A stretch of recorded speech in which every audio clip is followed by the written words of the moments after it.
Hello and welcome. This is Benevolent History here, and I'm here to give you a commentary battle on the grassy flatlands. This time, I'm playing Napoleon Total War, as you can see here, and this is a 2v2. I'm playing as Great Britain.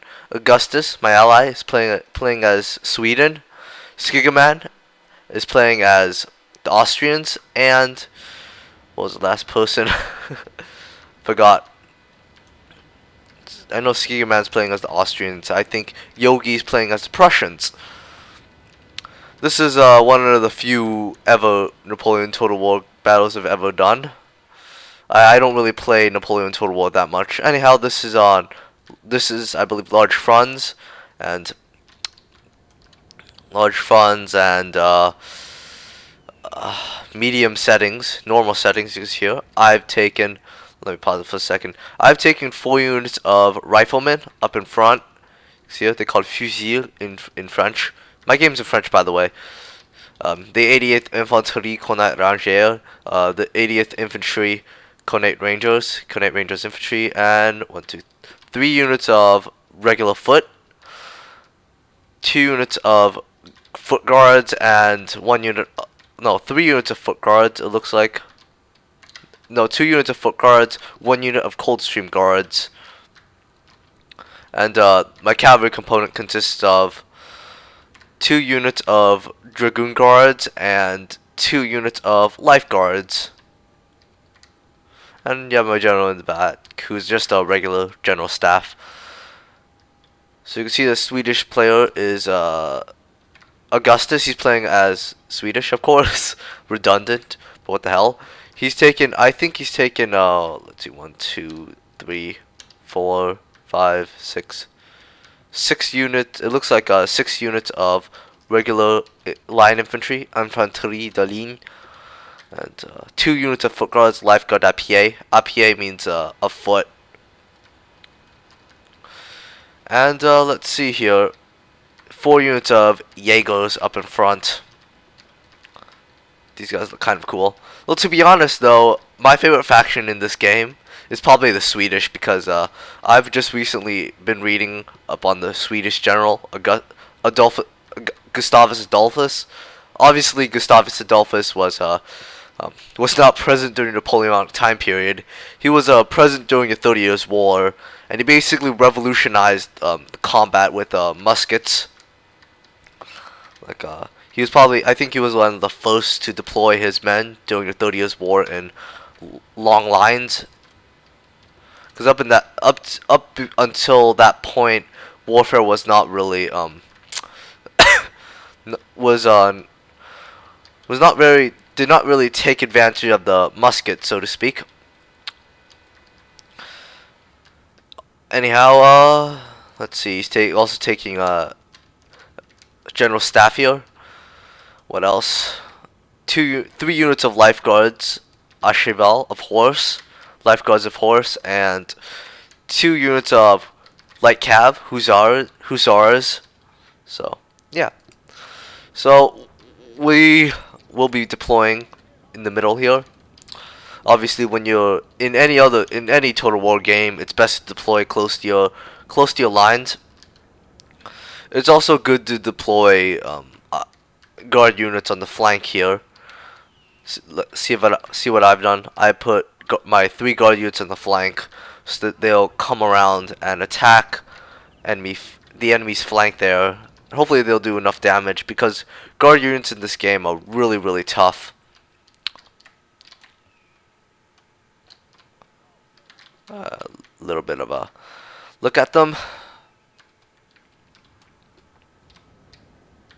So yeah, I've again with what Fruit 100 said. He said that I should really try other games, which I did. So immediately the battle begins, and the Prussians has brought, let's see, looks like 3 units of garde à pied, life guards of foot. 1, 2, 3, 4, 5 units of musketeers. 4 units of Silesian Schützen de Silesia, which are basically riflemen, 125 range. A few units of cuirassiers, or Cuirassiers, whichever one you want to pronounce it. But I'll just pronounce it Cuirassiers. So at the beginning they're switching, and oh yeah, I forgot. Skigaman's playing as the Austrians. You can see he's taking a 3, 4. It looks like 4 units of Fusilier Alemania, German Fusiliers, 1 unit of Hungarian Fusiliers, 47th Czech Regiment, 1 Emperor of the Emperor, 1 First Regiment of the Emperor, and let's see, 4 units of Jaegers, also a few units of Cuirassiers. You can see here. Though personally, I think our opponent should have brought Lancers, because Lancers are basically very good in this game against heavy cav. Heavy cav are really only good against when you get into melee, but heavy cav are very vulnerable when they're being fired at, and not to mention heavy cav are very slow. So at the very beginning, Augustus and I decided to rush our opponents. You see my Fusiliers, I mean my riflemen moving up. And at the same time, Augustus is sending up his Jaegers up in front. The reason why we were rushing is because the Austrian player and the Prussian player, they were you can see the lines are pretty messy because they were moving. So I actually managed to rush up my riflemen here and get a good shot off at these Jaegers in the flank here, and these Charlesian Schützen in the flank. So immediately our lines begin firing. More riflemen coming up, and they'll be targeting those men up in front.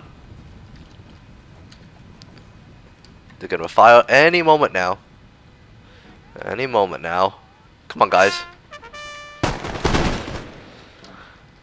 This game looks pretty cool, especially with the graphics. So I'm doing heavy damage on the skirmishers here, while Augustus is setting up his Jaegers as well. Basically, at the beginning here, we just skirmish around.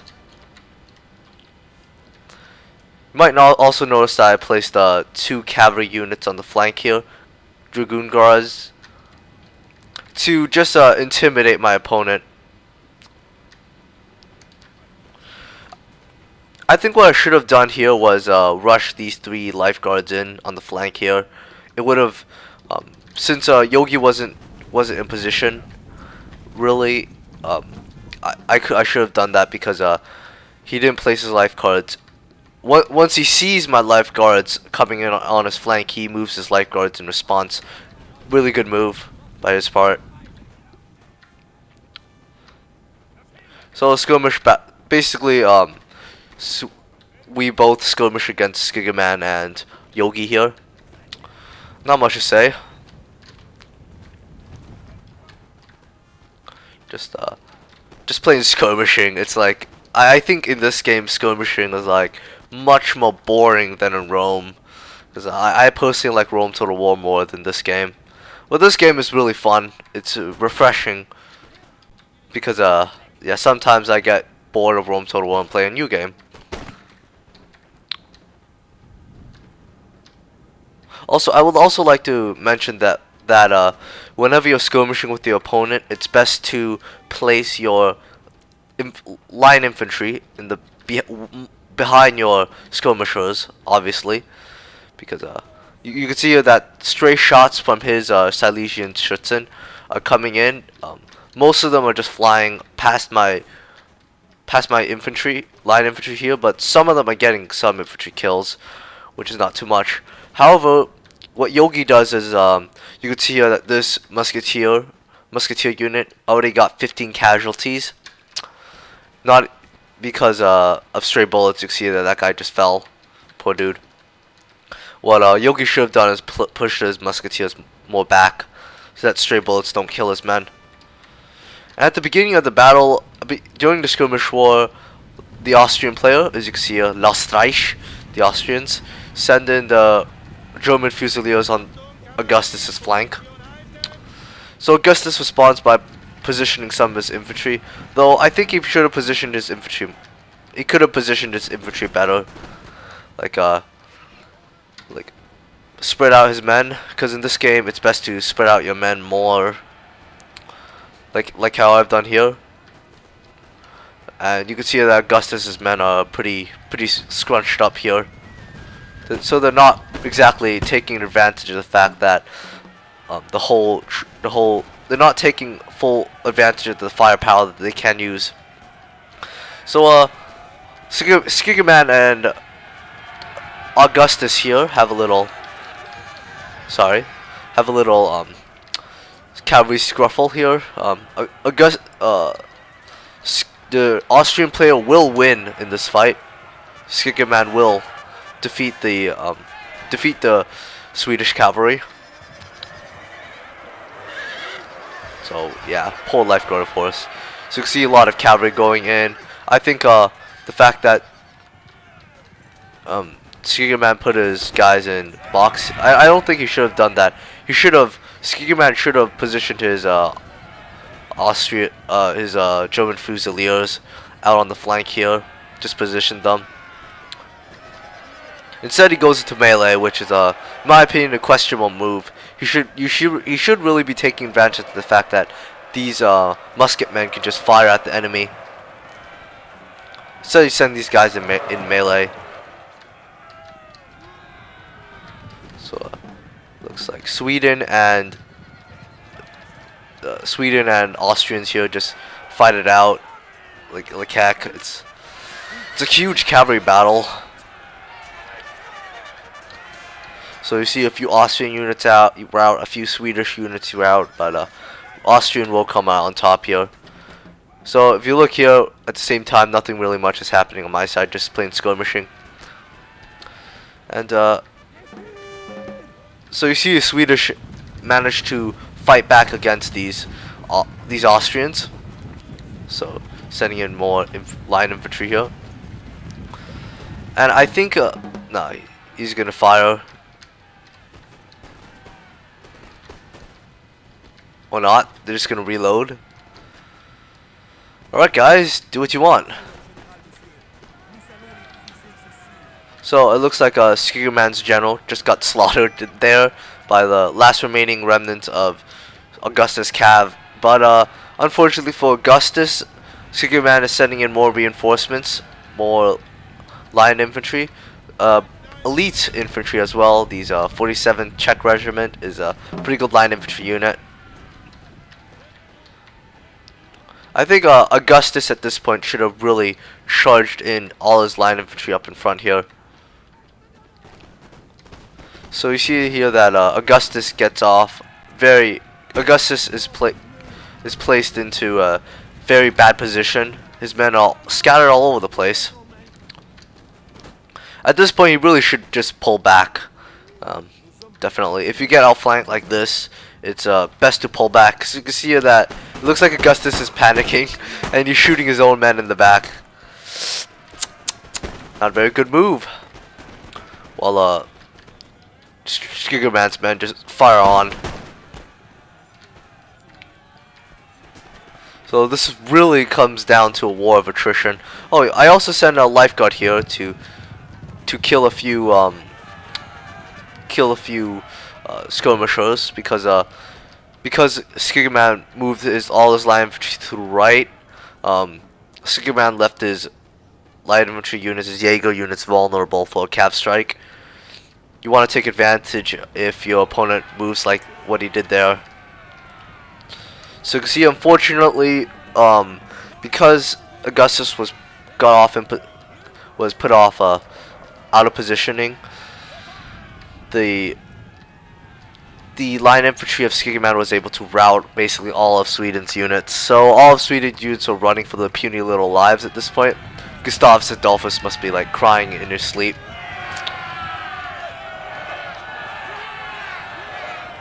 A bit of shouting by the cuirassiers here.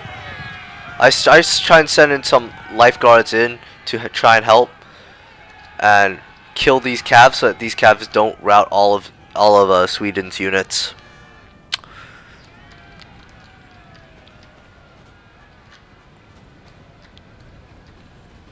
So at this point here, I shift to the left here to compensate for the fact that a lot of Swedish units rout. However, the problem is that Yogi will have a clear advantage. He could easily, he could easily outflank me there. But I have positioned a few reserve cavalry units here. These guys will do quite a bit of damage in the late game, you'll see. So I basically use my lifeguards to prevent these cuirassiers from killing a lot of Swedish units. So a lot of Swedish units do come back from routing, like this unit here, and those two. Well, at least that Jaeger, I believe, should come back from routing. So I think Gustus makes a desperate ploy here. He sends in a lifeguard unit in melee, which personally I think he would have done better if he just shot at his units. You can see there another lifeguard unit melee with the Jaeger. This lifeguard unit is totally getting hammered by musket fire. But lifeguards in melee are better than anything the Austrians can have. Though personally I think Augustus would have done better just to fire his units. Now I'm just sitting back, you can see here, just waiting to see how this outcome of the battle in the left flank will be. At this point it looks like Sweden's not doing well. It looks like Sweden's holding, but Sweden is very fragile right now. But look, it's the cavalry. So basically I kill all those cuirassiers at the back and I send my cavalry units out and essentially rout all of these German fusiliers. So lifeguards onwards to victory. These Austrian units don't even rout. I don't even get into contact with them. They basically rout before I get into contact. This goes to show Austrian morale. Very good morale, isn't it? So I basically go into melee with these guys.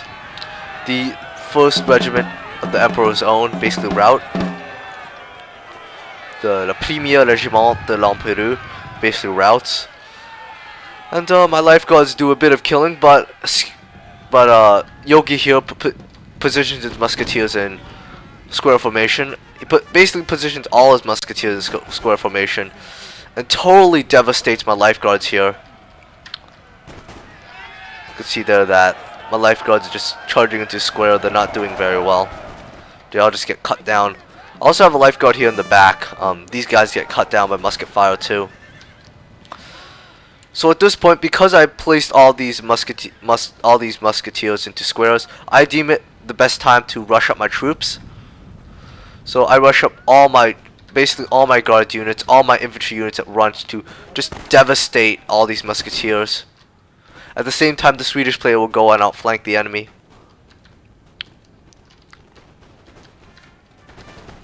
So on the right flank we have a guard on guard action. Except my guards have a disadvantage here because Yogi got the first shot off. And at this point Yogi sends his last remaining cuirassiers out against my left flank. And because of that, I deemed it wise to send in my guard dragoons finally at the right flank. I basically saved them, left them in reserve, so that once we kill all the opponent's cavalry, I could send these guys, and these guys can totally devastate our enemies. So I send a few cav units in, and they form squares. So I form a square with that lifeguard there, and I send this Coldstream Guard up to just fire at the enemy. At the same time there that Yogi's sending his cuirassiers on that flank, and he will break through that flank. So just diminishing this lifeguard horribly. And I'm attacking these guys in the back as well, you notice. And this is a death blow, essentially. This basically guarantees us victory. I send one of my Dragoon Guards out to kill the enemy general, and actually get him killed. And I'll send the other Dragoon Guards out on the enemy lines here do a lot of disruption. At the same time, the musketeers here are able to basically rout because I was able to get the first shot on them. And the cuirassiers here, you can see I put one of my troops in the box. I move this unit and fire at those cav units. So this game is basically all about positioning your men. It's like for example, if a cav unit comes on your flank, you could easily position your men facing the cav unit so they'll fire at the cav unit, like so. So you see, final volleys of musket fire. A lot of the Prussian units are defeated. That's good. Also, I guess this battle illustrates the use of reserving your cav. You see there, I reserved my cav in the end. So even if the initial victories by Skirman and Yogi, they kill a lot of Swedish units. However, I was able to win in the end because I was able to successfully use my cav when Skirman and Yogi, when they used up the cav already. I also managed to rush up my troops at a opportune moments. Like if you get your enemy's troops into squares, obviously you should rush up your whole line to take advantage of the fact that your enemies are in squares. Because if your enemies are in squares, they're not able to fire effectively as if they're lined. So you can see there. Let's see, deployed. I killed the most enemy troops in this battle. Pretty cool. Look at the statistics speaking. Enemy 2A is enemy killed, enemy lost, troops lost, and deployed. How many deployed? Experience gained. So let's see which unit killed the most. Looks like my my riflemen actually got the most kills. I guess that's because they were just firing away for a very long time. So I hope you enjoy this Napoleon Total War video. Hope you comment, subscribe, rate it, see if you like it or not, and thanks for watching.